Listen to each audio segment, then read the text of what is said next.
Bismillahirrahmanirrahim. Alhamdulillahi Rabbil Alamin. Wassalatu wassalamu ala ashrafil mursalin Nabiyyina wa maulana Muhammadin wa ala alihi wa sahbihi ajma'in. Wa ashhadu an la ilaha illallah wahdahu la syarikalah. Wa ashhadu anna Muhammadan abduhu wa rasuluh sallallahu alaihi wa ala alihi wa sahbihi wa man tabi'ahum bi ihsanin ila yaumiddin. Alhamdulillah, puji syukur kita haturkan kehadirat Allah Subhanahu wa taala. Di kesempatan pagi hari ini kembali kita bisa melaksanakan kajian bersama. Semoga Allah Subhanahu wa taala menjadikan forum kita adalah forum yang diberkahi oleh Allah. Kita akan membahas tentang fikih bermadhab. Bagi Anda yang memiliki buku, silahkan dibuka di halaman 117. Jadi ketika buku ini saya tulis, saya menyebutkan beberapa bab dalam buku ini. Salah satunya adalah bab tentang bagaimana etika bermadhab. Kemudian setelah selesai ditulis, kita menentukan judul bukunya. Ada banyak pilihan judul buku. Ada fikih ikhtilaf, ada fikih bermadhab, kemudian pengantar ijtihad, etika dalam meminta fatwa, dan seterusnya. Dari sekian banyak judul bab itu, nampaknya yang lebih layak untuk dijadikan sebagai judul buku adalah fikih bermadhab. Itulah yang kemudian melatar belakangi kenapa buku yang kita bahas ini berjudul fikih bermadhab, yang itu sebenarnya merupakan cuplikan dari salah satu judul bab yang ada di buku tersebut. Sebenarnya metode semacam ini tidak jauh dari bagaimana para ulama dalam memberikan nama untuk surat dalam Al-Quran. Menurut sebagian pendapat bahwasanya surat dalam Al-Quran namanya merupakan hasil ijtihad. Sebagian dari nama-nama surat dalam Al-Quran merupakan hasil ijtihad. Mereka memberikan nama dengan mencuplik salah satu kata yang ada dalam surat itu. Seperti surat An-Nas yang di situ ada kata An-Nas, Qul a'udzu birabbin nas. Atau surat Al-Falaq yang di situ ada kata Al-Falaq, Qul a'udzu birabbil falaq. Atau surat An-Nasr karena di situ ada kata Nasrullah, idza jaa nasrullah wal fath. Dan yang lainnya. Sehingga kita mengenal ada surat Asy-Syams, Ad-Duha, Al-Qari'ah, dan aneka surat-surat yang kita kenal. Penamaan itu dengan mencuplik salah satu kata yang ada dalam surat tersebut. Maka demikian pula judul buku ini kami beri nama fikih bermadhab dengan mengambil salah satu judul bab yang ada dalam buku tersebut. Taib. Kemudian di sini kami berikan pengantar bahwa tolong bedakan antara madhab dengan bermadhab. Bedakan antara kata madhab dengan kata bermadhab. Madhab adalah sebuah metodologi tertentu dalam memahami agama, dalam memahami fikih-fikih dalam agama. Memahami ijtihad yang disampaikan oleh para ulama ketika menjelaskan tentang bagaimana cara beribadah. Sedangkan bermadhab berarti mengikuti suatu metodologi tersebut, mengikuti salah satu metodologi tersebut. Dengan demikian, istilah bermadhab berarti mengikuti madhab. Sedangkan madhab adalah sesuatu yang sudah ada di alam ini. Istilah bermadhab itu adalah mengikuti madhab, sedangkan madhabnya sudah ada di alam ini. Artinya bermadhab itu bukan membuat madhab yang baru, tetapi mengikuti madhab yang sudah ada. Bermadhab yang kami maksud adalah mengikuti madhab yang sudah ada, bukan membuat madhab yang baru. Baik. Dan dalam buku ini kami tidak membahas tentang pengenalan terhadap madhab. Sehingga kita tidak kenalkan madhab Hanafi itu kayak gimana sih. Tokohnya siapa saja, kemudian referensinya bagaimana, sejarah munculnya madhab Hanafi itu bagaimana, kemudian perkembangannya di di dunia ini seperti apa. Kita tidak membahas itu. Demikian pula dalam mazhab yang lain. Kita juga tidak membahas tentang mazhab Malikiyah atau Syafi'iyah atau Hambali, tentang bagaimana perkembangannya, sejarah lahirnya, kemudian pertumbuhannya, tokohnya siapa saja dari masing-masing abad. Kita tidak membahas itu.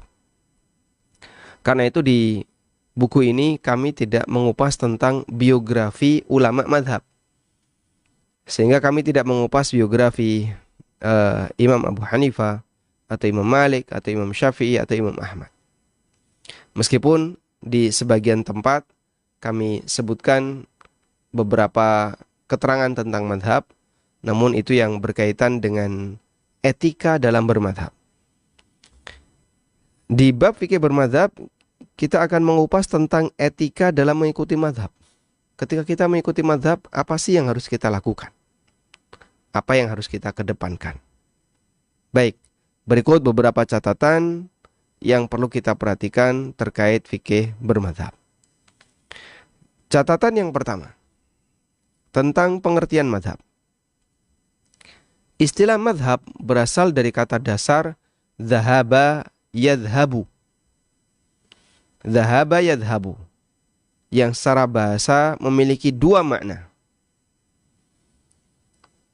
Yang pertama, bimakna al-hasan wan nadarah, sesuatu yang bagus, sesuatu yang indah.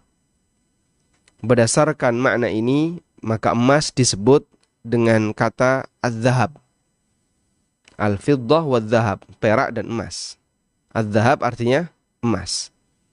Kenapa emas disebut zahab? Karena dia sesuatu yang bagus, yang indah, menarik untuk dipandang, menarik untuk dimiliki. Dan dulu ada seorang ulama yang bernama Imam Az-Zahabi.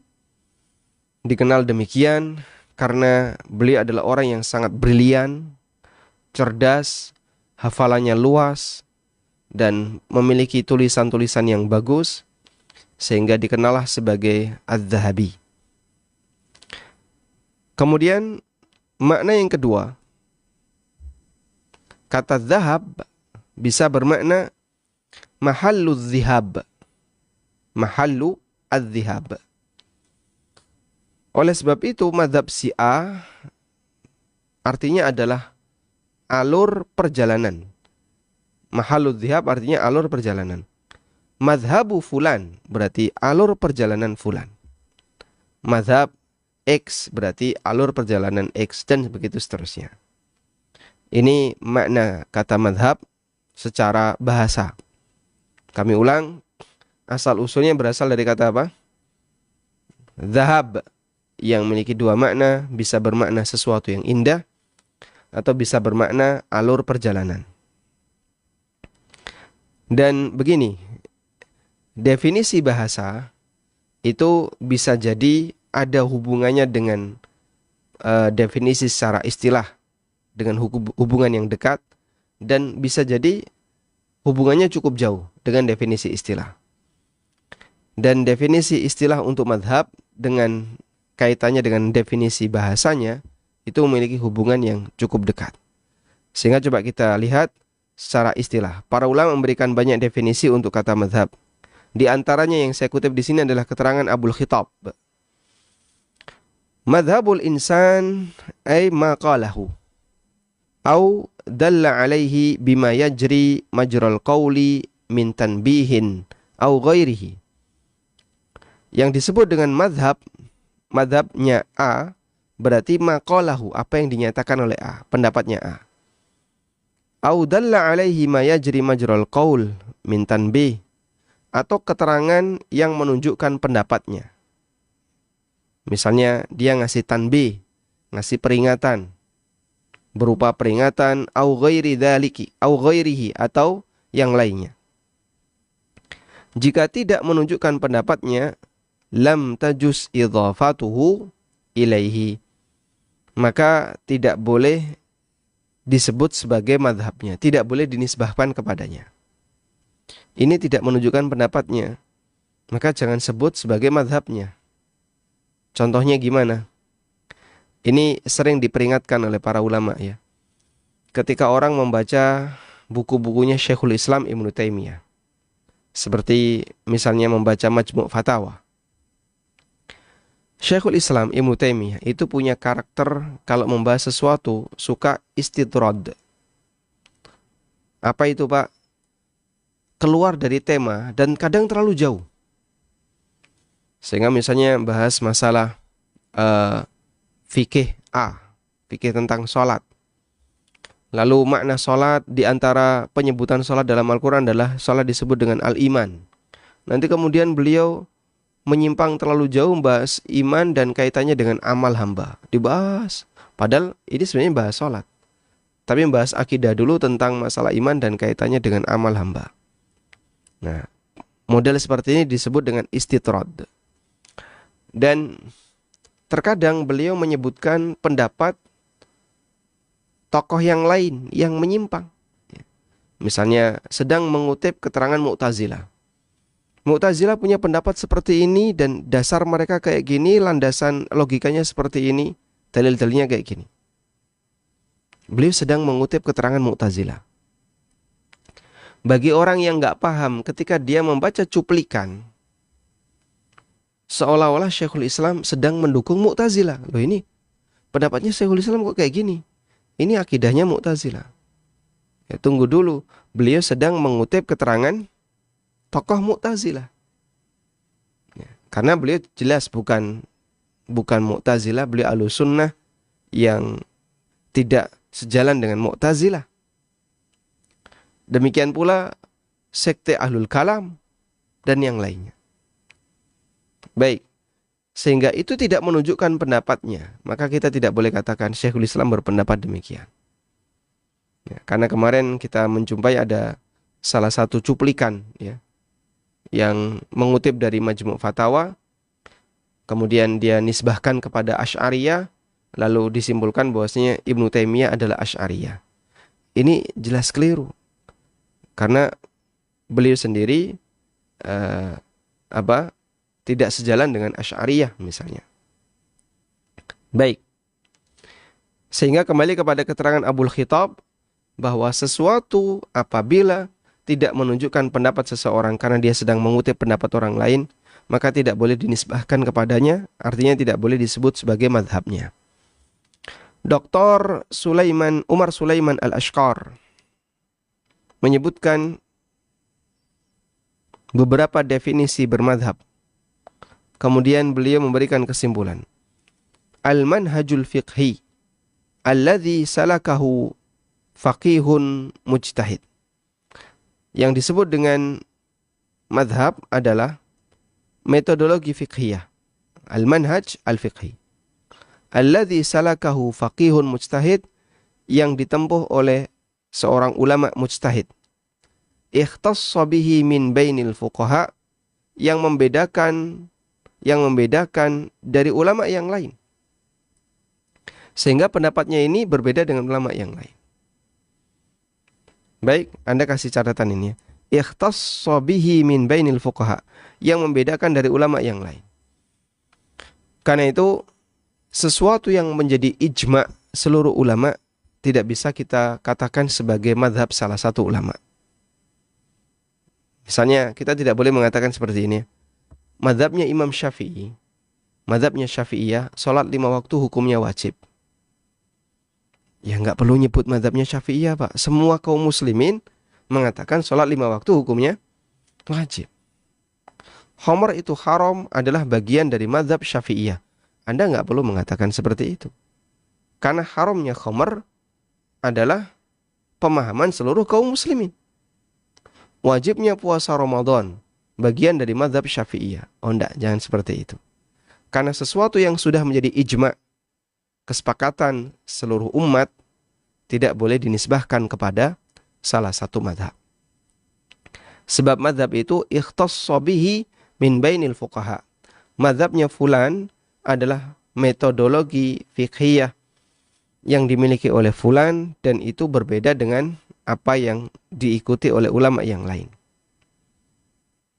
Adda bihi ila ikhtiyari jumlatin minal ahkam fi majali ilmil furu', yang berpengaruh terhadap pilihan sejumlah hukum, yang berpengaruh, memberikan pengaruh terhadap apa? Pilihan sejumlah hukum. Karena beliau menggunakan metodologi ini, maka pilihan hukum beliau jadinya seperti ini. Fi majali ilmil furu', dalam masalah fikih cabang. Ya.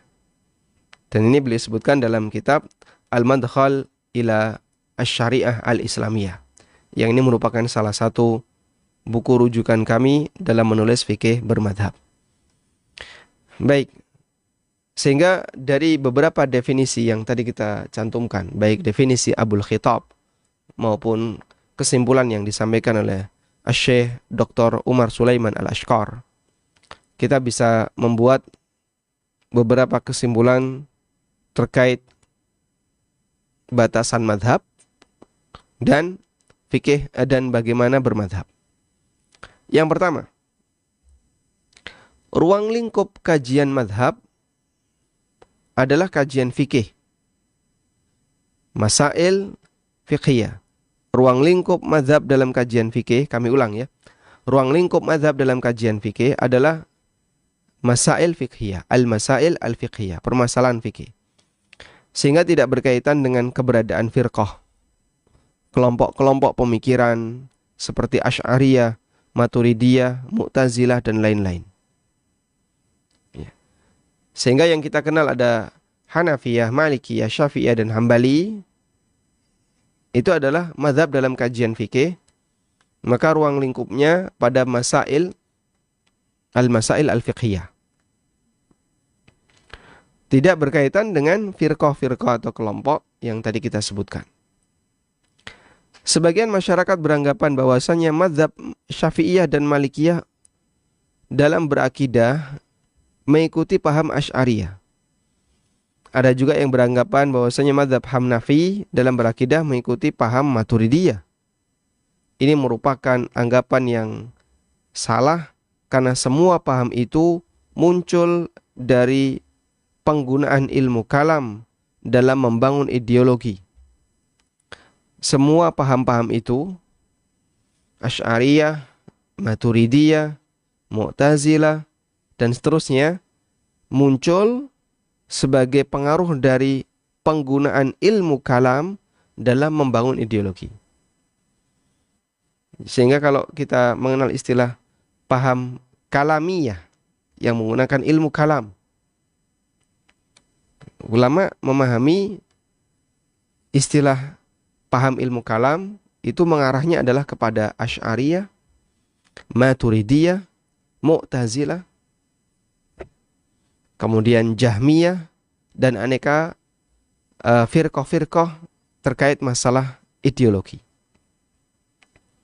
Yang kita tahu bahwasanya ideologi ini, paham-paham tadi, lebih banyak dibangun di atas latar belakang ilmu kalam. Adapun mazhab Hanafiyah, Malikiyah, Syafi'iyah, dan Hambali muncul dari perbedaan ijtihad dalam masalah fikih. Dan mana yang lebih dulu? Asy'ari atau Syafi'iyah, Hambali, Malikiyah? Jawabannya, mazhab itu jauh lebih dulu. Asy'ari ya, muncul di abad 4, ya, awal-awal abad 4 Hijriyah. Ya, meskipun Mu'tazilah datang lebih awal. Karena Asy'ari muncul belakangan setelah Mu'tazilah. Baik, kita tidak sedang bahas itu. Namun kalau kita perhatikan, ini datangnya lebih dulu. Mazhab datangnya lebih dulu dibandingkan paham-paham ideologi tadi. Maka bagaimana mungkin itu disinkronkan? Sehingga yang ada adalah ada sebagian ulama yang mengikuti paham ini, ada sebagian ulama lagi yang mengikuti paham B, paham C, dan seterusnya. Dr. Abdus Salam Asy-Syuair mengingatkan kesalahpahaman ini dan beliau mengatakan, laqad sada 'inda ba'din nas anna al-madhhab al-fulani yatabannahu ahlul firqah al-fulaniyah min dhawil i'tiqad al-kalami. Sudah tersebar di sebagian masyarakat bahwa mazhab A mengadopsi paham ideologi ilmu kalam tertentu. Faja'alu ashab Abi Hanifah yattabi'una Aba Mansur al-Maturidi wa ashabu Malik wa Syafi'i yattabi'una Abul Hasan al-Asy'ari. Sehingga mereka menganggap bahwasanya penganut mazhab Abu Hanifah mereka mengikuti pahamnya Abu Mansur al-Maturidi. Sedangkan mazhabnya para penganut Malikiyah, para penganut mazhab Malikiyah dan Syafi'iyah, mereka mengikuti Abul Hasan al-Asy'ari. Lalu beliau mengatakan, "Walaysa dzalika kadzalik." Fama Abu Mansur wala Abul Hasan wala ghairuhum illa qad ja'u ba'dal a'immah bi azminatin tiwal. Dan realitanya tidak demikian. Abu Mansur al-Maturidi, Abul Hasan al-Asy'ari, dan para tokoh-tokoh pemikiran yang lainnya, mereka itu datang belakangan setelah para ulama 4 mazhab bi azminatin tiwal, dalam jarak waktu yang sangat jauh. Ya. Sehingga tokoh-tokoh itu baru muncul jauh belakangan setelah masa para imam mazhab. Fanisbatu hadhil madhahibil fiqhiyah li hadhil madhahib kalamiyah min asyaddil kadzib. Lalu beliau tegaskan, maka mengkaitkan antara mazhab para ulama fikih dengan aliran-aliran pemikiran ilmu kalam ini termasuk kedustaan yang besar. Tidak ada hubungannya kok dikaitkan. Syafi'iyah itu Asy'ari. Apa hubungannya? Tidak ada hubungannya. Kenapa dikaitkan? Sehingga ketika mengkaitkan itu sama dengan yaitu bentuk kesalahpahaman dalam memahami madhab yang ada dalam realita kehidupan kita. Baik. Kemudian yang kedua, bahwasanya madhab hanya berlaku untuk masalah yang belum disepakati, serta berlaku juga untuk permasalahan yang bersifat absolut, bagian dari agama. Absolut bagian dari agama. Afwan ya. Ini mungkin yang lebih tepat, tidak berlaku. Saya ulang ya. Mazhabnya berlaku untuk masalah yang belum disepakati dan tidak berlaku untuk permasalahan yang bersifat absolut bagian dari agama. Ma'lum minad-din bid-darurah. Adapun masalah yang disepakati tidak bisa disebut sebagai bagian mazhab apapun. Masalah yang disepakati tidak bisa disebut sebagai bagian dari mazhab apapun. Ada banyak hukum yang disepakati oleh umat Islam atau bersifat absolut bagian dari agama. Misalnya tadi kita sebutkan wajibnya sholat 5 waktu, wajibnya puasa Ramadan, haramnya khamar, haramnya babi, bangkai, haramnya zina dan sebagainya. Kita tidak bisa menisbahkan dalam mazhab Syafi'i, dalam mazhab Hambali, dalam mazhab Maliki, zina hukumnya haram. Pak, nggak usah nyebut mazhab, Pak. Ini sudah menjadi hal yang seluruh kaum muslimin paham. Hukum-hukum semacam ini tidak bisa dinisbahkan atau disandarkan ke mazhab apapun. Oleh sebab itu kita tidak bisa mengatakan sholat 5 waktu hukumnya wajib dalam mazhab Syafi'i. Dalam mazhab Hambali makan riba hukumnya haram. Ya, tidak perlu seperti itu. Al-Qarrafi mengatakan, la yuqal hadha madhabu Malikin aw Syafi'i illa fima yakhtassu bihi. Tidak boleh dikatakan ini mazhab Malik, ini mazhab Syafi'i kecuali untuk pendapat yang menjadi ciri khasnya. Li'annahu zahirul lafzi fil idhafati wal ikhtisas. Karena ya, itulah makna yang tergambar dalam penggunaan istilah penisbatan. Kenapa dinisbahkan ke Syafi'iyah? Ya karena dia beda sama yang lain. Karena beda sama yang lain. Kalau tidak ada yang beda, sama semua, ya berarti semuanya punya hak yang sama untuk memiliki pendapat itu. Maka tidak bisa dinisbahkan kepada salah satu. Contoh sederhana seperti ini ya. Benda milik pribadi bisa dinisbahkan kepada pemiliknya. Ini HP milik siapa? Oh, ini HP milik si A. Ya, memang karena siapa miliknya? Ini HP-nya A, begitu kan? HP-nya A. Kenapa? Ini karena memang milik pribadi A. Sungai ini milik siapa? Milik A, B, C atau siapa? Ya ini nggak bisa kita nisbahkan milik A, milik B, milik C. Tapi dia berada di depan rumahnya A. Dia berada di belakang rumahnya B. Nggak bisa dinisbahkan demikian. Sebab sungai ini milik siapa? Semua orang punya hak untuk memanfaatkannya. Tidak milik siapapun. Baik. Keterangan yang lain juga disampaikan oleh Ahmad Ad-Dardir, ulama Malikiyah. Al-ahkamul lati nassa syari'u 'alaiha fil Qur'an aw fis sunnah la tu'addu min madhhabi ahadin minal mujtahidin. Hukum yang telah ditegaskan syariat dalam Al-Qur'an atau sunnah tidak bisa dinilai sebagai pendapat ulama mujtahid manapun. Sehingga Quran misalnya mengatakan aqimus shalah, tegakkan salat. Madhabnya fulan adalah wajibnya menegakkan salat. Tidak perlu seperti itu. Kenapa? Karena ini adalah ahkam allati nassas syari' 'alaiha. Hukum yang telah ditegaskan oleh syariat dalam Al-Quran maupun hadis Nabi Sallallahu Alaihi Wasallam. Baik.